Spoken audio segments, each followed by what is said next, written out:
All right. Welcome to another episode of the Consistency Corner podcast. I am really looking forward to our conversation today with Tessa Guevara because Tessa and I think we connected inside of a Facebook group. I'm pretty sure that's where it was. And one of the things that she was talking about that she teaches on is the power of kicking shame to the curb and feeling your feelings. And I was like, oh, this could be very interesting Mhm. because I truly believe and work with my clients and teach on the foundation of any marketing strategy is mindset.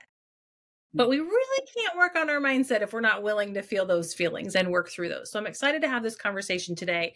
Tessa is a certified nutritional therapy practitioner, life coach, and restorative wellness practitioner.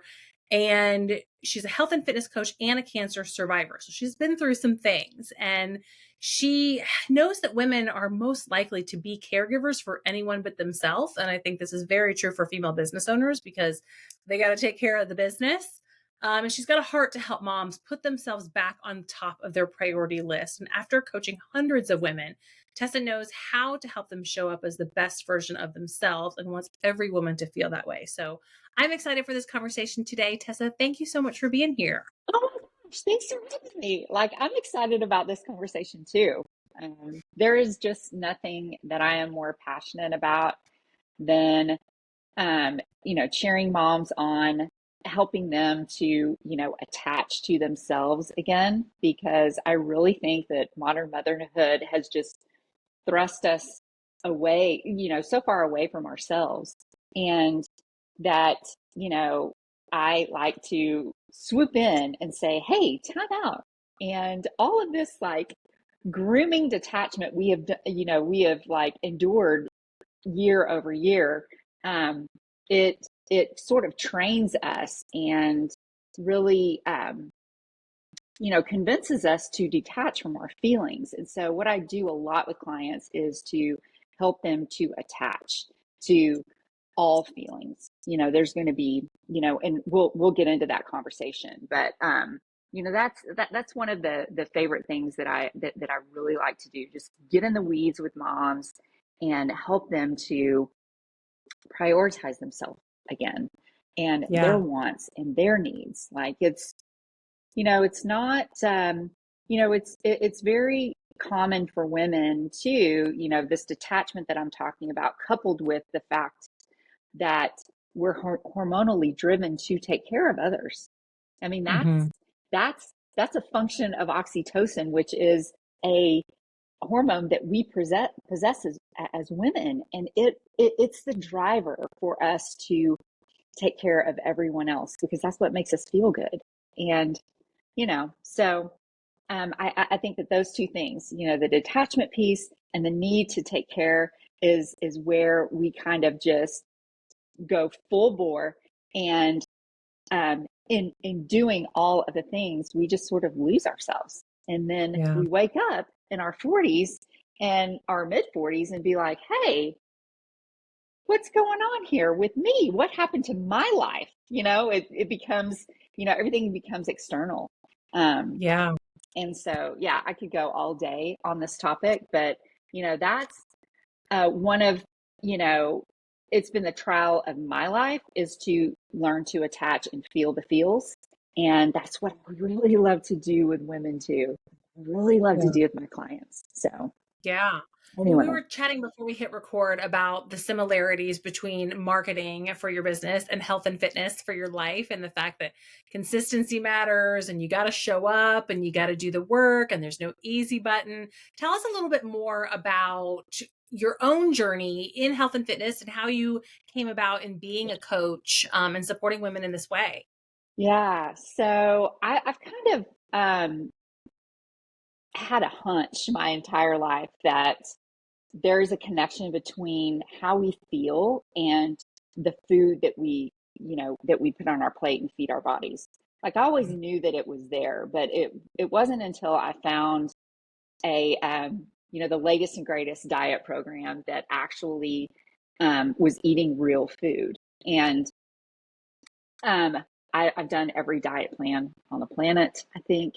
outside of a couple of new ones that have come up. I kind of gave up on that lifestyle after my battle with cancer. I just decided it was going to be, I was going to be straight line nutrition. And however it turned out for me in terms of what size I was, how much I weighed was going to be how I was going to live. Like, I really lost a lot of faith in this whole idea that skinny is health, because I was, very fit, but very unhealthy on the inside. So I don't really look to that measure. But it wasn't until I found this, this fasting program that used whole foods that I really got the feel for what food can do for you. And so Mm-hmm. it just confirmed what I'd had a hunch for my entire life. And so that's when I sort of fell in love with nutrition. And that sort of led me on this path to coach other women and coach them on how to eat better and what nutrition is, and stop counting calories and look at food from a nutrient perspective.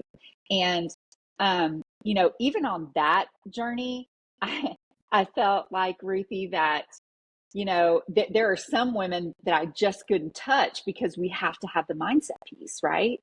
That a lot of the things that we struggle with, you know, in modern motherhood, is all centered around our thoughts and how we're, actually believing that things are. Like, we're believing the thoughts that we're having in our head, when some of them are just really not true. They're just like thoughts. And thoughts should be just like little tickers that, how you watch the stock market ticker.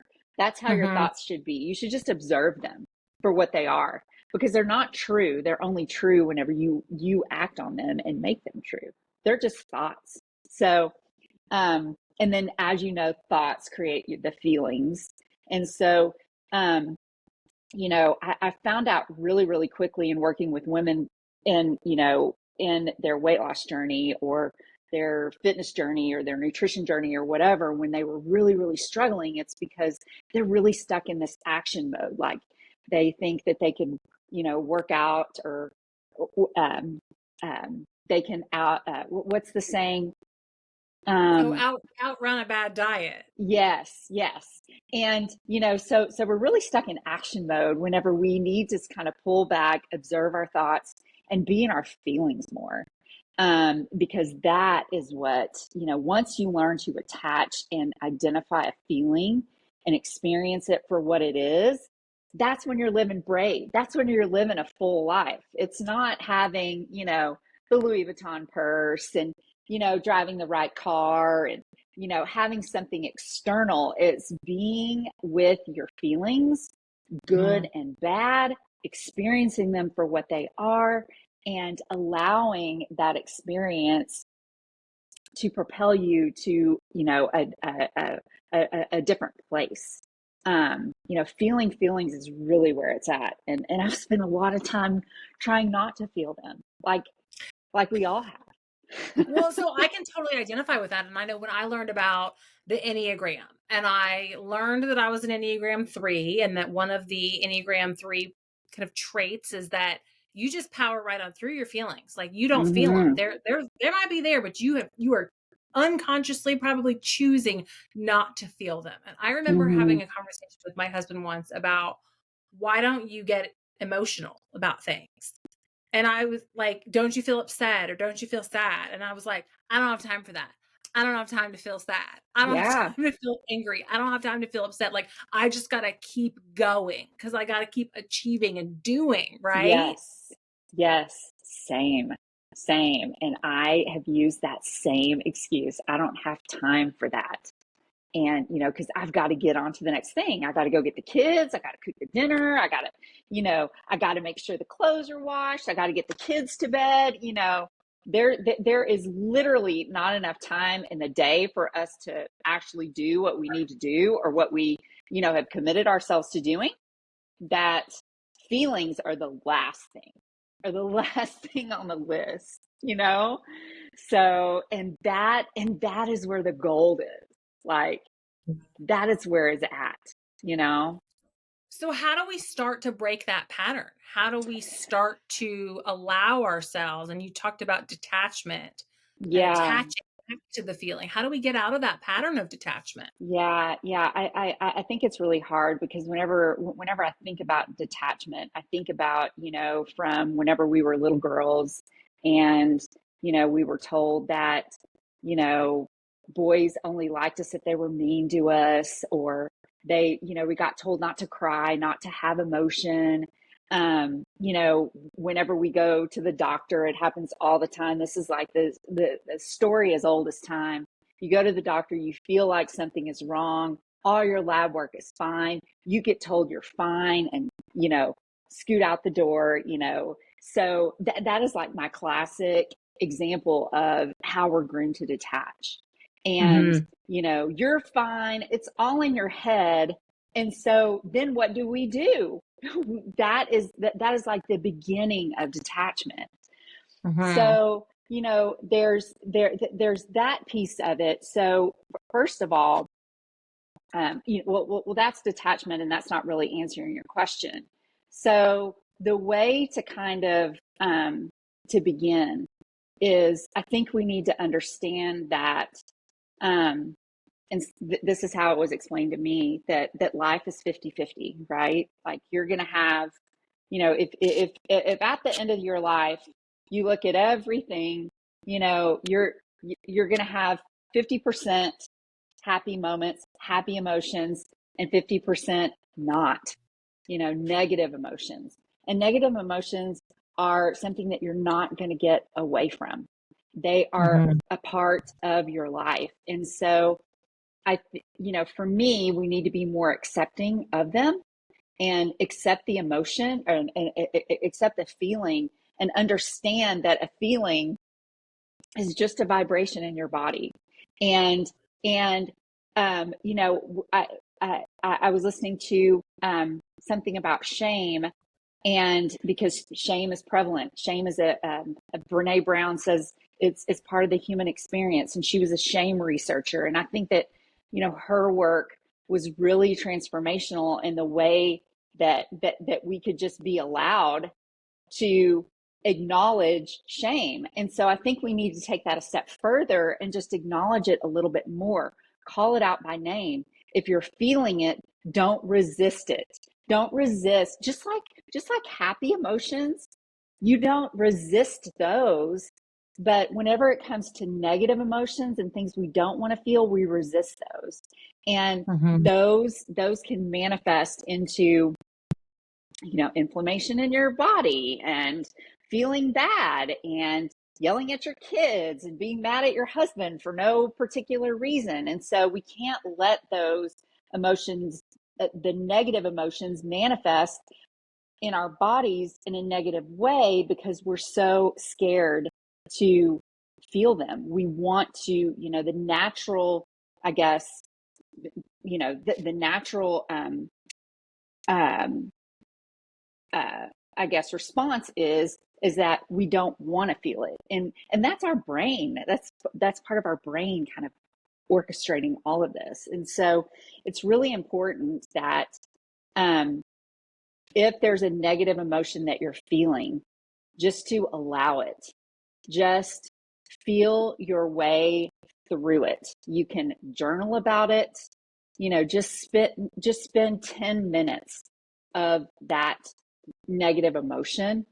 I'll go back to shame, and you can call it out by name. You can shame, a negative emotion comes to you in waves. So as it's coming, just name it and be like, oh, there's shame again. I'm going to, going to allow it. I'm not going to resist it, because whenever you do that with any type of negative emotion, and just allow it and know that it's going to come and go, and um, you're eventually going to get past it, is that you'll get to the other side, or the opposite of whatever that negative emotion is.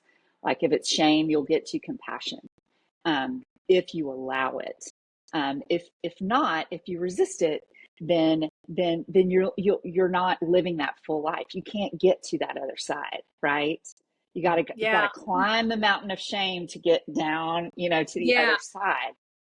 So other than journaling on it and maybe naming it and saying, okay, I feel this. What I think a lot of people do as they've started on this journey of like self-awareness and understanding is they'll be like, okay, I feel frustrated. How do I fix that? How do I fix Mm-hmm. the feeling? What do I need to do to fix it? Mm-hmm. But Mm-hmm. it sounds like what you're saying is it's not what you need to do. It's sitting with it. It's sitting with it. Yeah. And just allowing that feeling Mhm. is the place that you start. And there we go again. Like we're going into that action mode, right?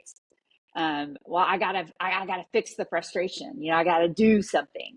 And sometimes, the best thing to do is just to allow the emotion to be there. And when it comes, I think frustration is a very interesting one because, and I do this with a lot of clients too.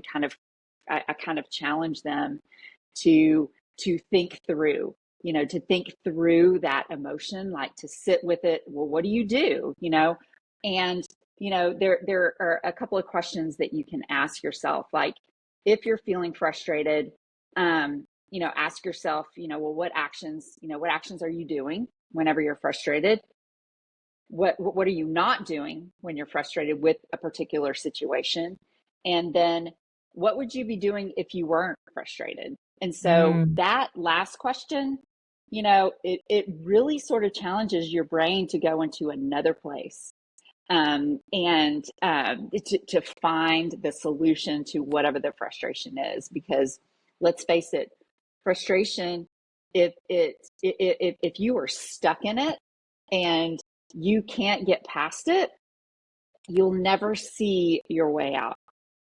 Frustration just, it will close you in, and your brain, unless it's challenged, will not get out of it.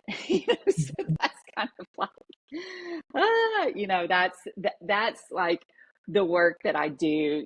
I work with clients over, a 4 to 6 month period, and it is constant. It is getting them to learn the things that they need to do so they can transition more quickly away from things like Mhm. frustration, because you can Yeah. live there, build a house, you know in your Well, frustration, and live there that's for a long interesting that you time. said, it can take 4 to 6 months because I think, like, in the microwave society that we live in, we want the easy button. We want the thing that we can do one time and then boom, it's done. And if it's not done immediately, we want to be like, well, that didn't work. No, it Mhm. didn't work yet. It Mhm. didn't work yet. And it Mhm. sounds like what you're saying is that you need to even maybe build in some white space and Yes. time to work through these things. And I remember listening to one of my favorite Oprah Super Soul Sundays was when she had Brene Brown on. And it's a two-part episode. And one of the things that they talked about was like creating white space, and that happy people or joyful people or something like that, they create white space. Mhm. And Renee was like, you know what that sounds like to me? An anxiety attack. Like Mhm. sitting and doing nothing and having no plan gives you anxiety because you're not used to it.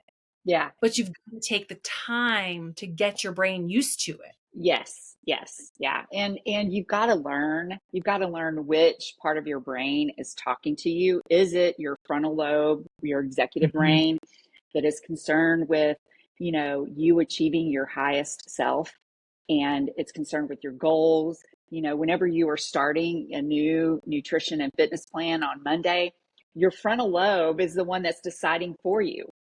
And then we have our primitive brain, and our primitive brain is concerned with staying safe, seeking pleasure, and staying the same.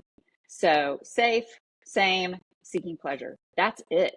And so I use this analogy all the time, and I think it's a great place to kind of share it with all the listeners. But that frontal lobe that you've decided, okay, I'm going to start that. I'm going to pay for that diet and fitness plan, and I'm going to start on Monday.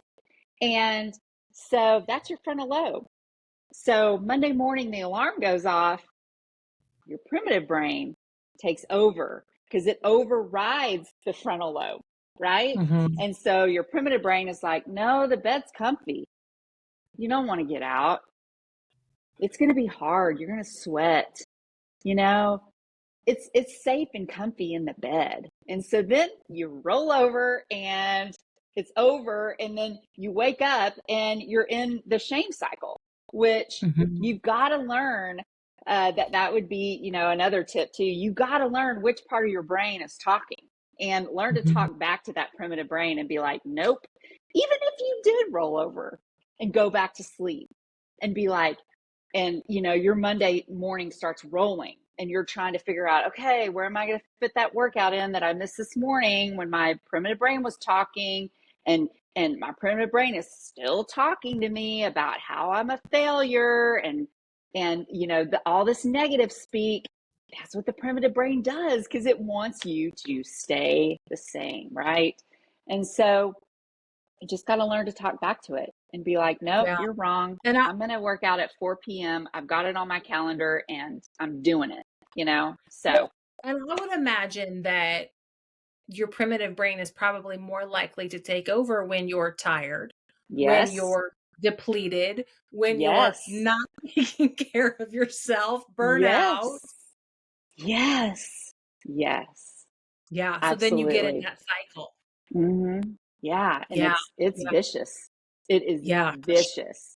And for we're all sure. there. I see it all the time. And that's like my one of my big um hairy, scary goals. And it's something that I just it's so very near and dear to me, because I was that girl. I was that girl pre-cancer. I was that mom that, you know, wasn't asking for help, um, doing all of the things, not doing the self-care, not, I was eating well, I was working out, but man, I was just, my, mental state was so far from the way that we were really supposed to meant to live our lives, that I'm like, Mhm. man, I'd really, really love to just rewrite the rules, um, and create that girls club that kind of like, got the kingdom back in the Barbie movie. Like, I love that movie for that, because I was like,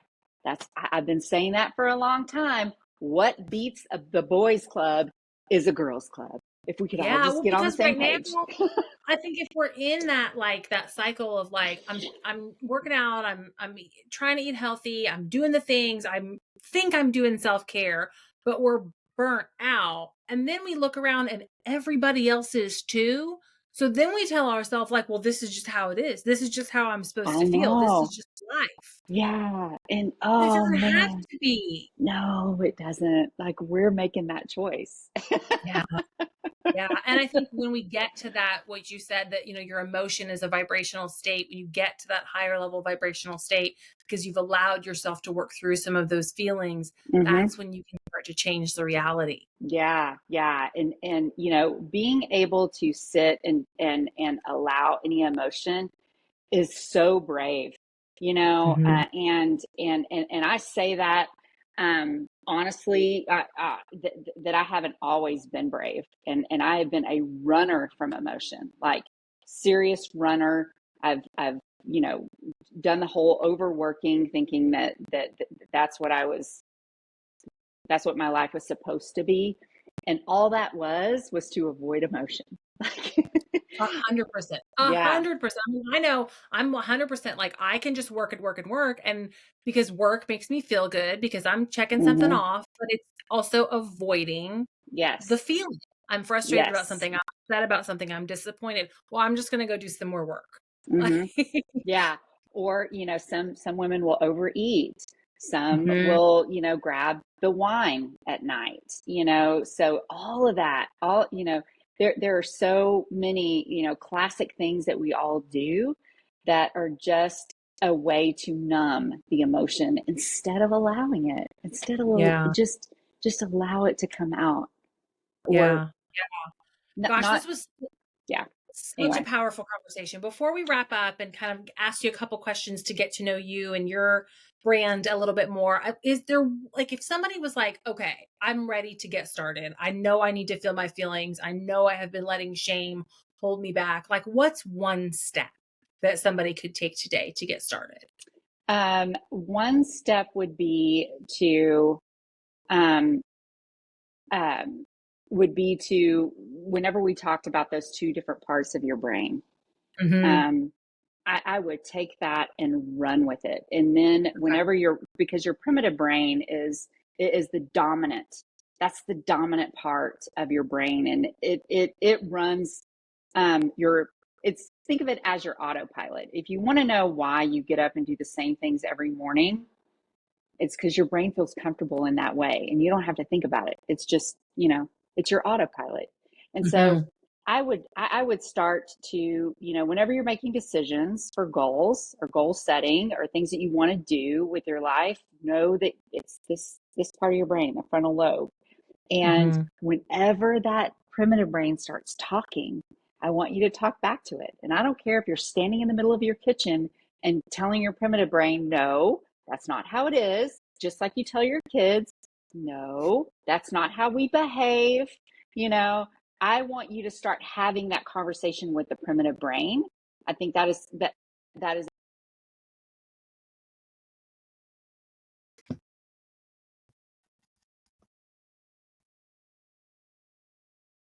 Yeah, that's great. I love that so much. Thank you. Because I think when we do have these conversations, it can sometimes start to feel like, oh my gosh, it's so much. So that's a great first step to keep going. yeah. So let's kind of bring it back, and I want to learn a little bit more about you. And we talk a lot of this podcast about brand values. And being that you are a business owner and coach, I would love to know, what's one of your brand values and how did you land on that?